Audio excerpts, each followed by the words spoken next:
The Second World War was the most destructive conflict in human history. Years of international tension and aggressive expansion by Fascist Italy and Nazi Germany culminated in the German invasion of Poland on 1 September 1939. Britain and France declared war on Germany 2 days later. The decisions that led to war reflected the ambitions, rivalries, fears and anxieties that developed in the 2 decades that followed the end of the First World War. The European powers were willing to go to war to extend or protect what each nation saw, in dramatically different ways, as matters of vital interest: great power status, international prestige, and national survival. Key legacy of the First World War. The First World War and its subsequent peace settlements gave rise to new ambitions, rivalries and tensions. People had high expectations that the post-war peace settlement would create a new world order and ensure that the slaughter of the First World War was never repeated.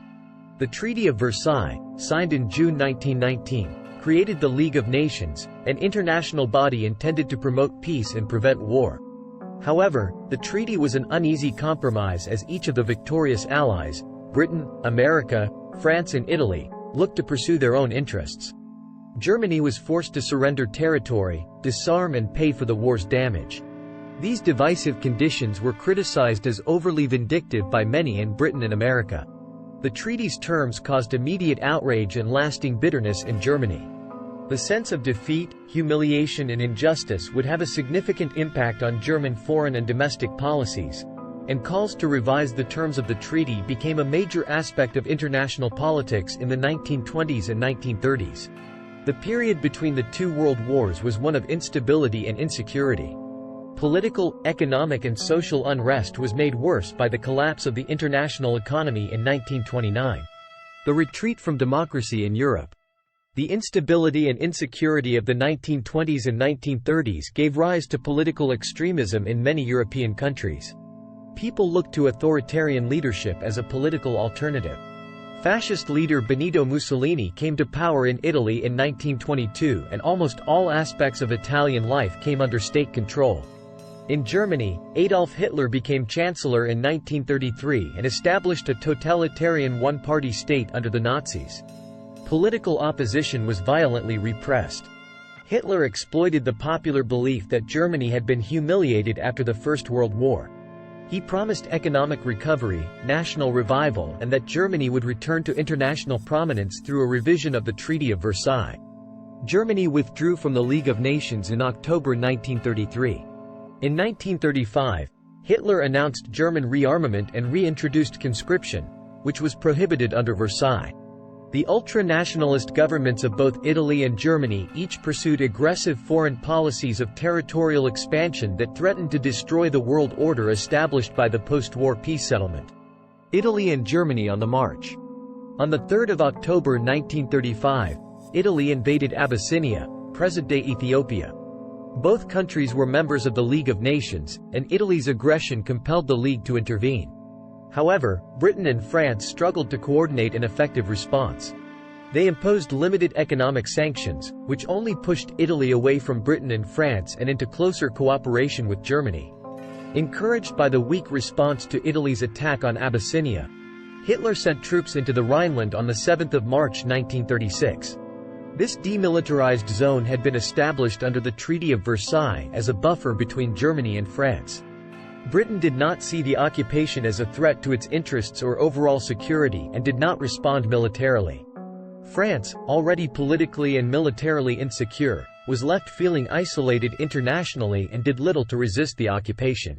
Hitler's success in the Rhineland encouraged him to pursue an even more aggressive foreign policy. Intervention in the Spanish Civil War, which broke out in July 1936, reinforced the divide between Italy and Germany on one side, and Britain and France on the other. Germany expands. Hitler's ambitions for German expansion became increasingly evident throughout 1938. German troops marched into Austria on 12 March and, with the enthusiastic support of most Austrians, the country was annexed to Germany the next day. There was little international resistance to this Anschluss, which many viewed as a natural union. However, Hitler's demands for the German-speaking areas of Czechoslovakia created a crisis that brought Europe to the brink of war in September 1938. The multi-ethnic state of Czechoslovakia had been created towards the end of the First World War. Many Germans living in Czechoslovakia wanted to rejoin Germany. Most lived in an area along the German and Austrian borders, known as the Sudetenland. In the summer of 1938, Hitler threatened war if the Sudetenland was not ceded to Germany. Britain and France, although in the process of rearming, did not yet feel able to confront Hitler with force. But by the 27th of September, both had reluctantly accepted that they would go to war if German troops entered Czech territory without international agreement. The next day, Hitler agreed to an international conference to resolve the Sudeten issue. Britain appeases. The Italian, British, French and German leaders met in Munich on 29 and 30 September. They agreed to accept German annexation of the Sudetenland, and the British secured a peace pledge from Hitler. Czechoslovakia was not invited to take part in the discussions, but was forced to accept the Munich Agreement. Appeasement is the name given to Britain's policy of accepting German expansion in Europe in the 1930s. It developed in response to Britain's assessment of its political, economic and strategic situation and was heavily influenced by strong anti-war sentiment. Britain's renewed rearmament program was not yet complete. Support from the Dominions was uncertain, and France, Britain's ally in Europe, was weakened by political and economic crisis. Most Britons were desperate to avoid the destruction of another world war, a view shared by British Prime Minister Neville Chamberlain. Chamberlain sought to find a peaceful solution, but appeasement had its limits. Once Britain began to see German demands as a direct threat to its security or the security of its empire, the tone of British policy began to change. A crisis grows. The Munich Agreement removed the immediate threat of war and gave Britain time to continue preparing for a potential war. Yet Hitler's confidence only grew after Munich. He was certain that Britain and France would not use force to resist further German expansion. In March 1939, German forces occupied what remained of Czech territory. This convinced Britain and France that there were no limits to Hitler's territorial ambitions. They were now determined to prevent German domination of Europe, by force if necessary. Recognizing that Poland was likely to be Germany's next target, they gave guarantees to defend Polish independence. Britain and France, who had renewed their entente in February, began joint military planning.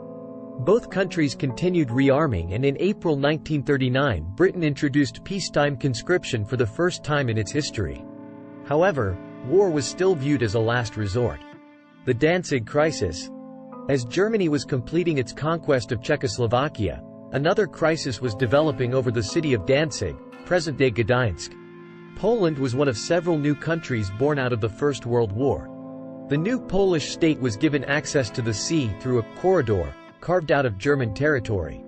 The former German city of Danzig was established as a free city run by the League of Nations to serve as a major port for Polish trade. The creation of an independent Poland and the loss of Danzig created lasting resentment in Germany.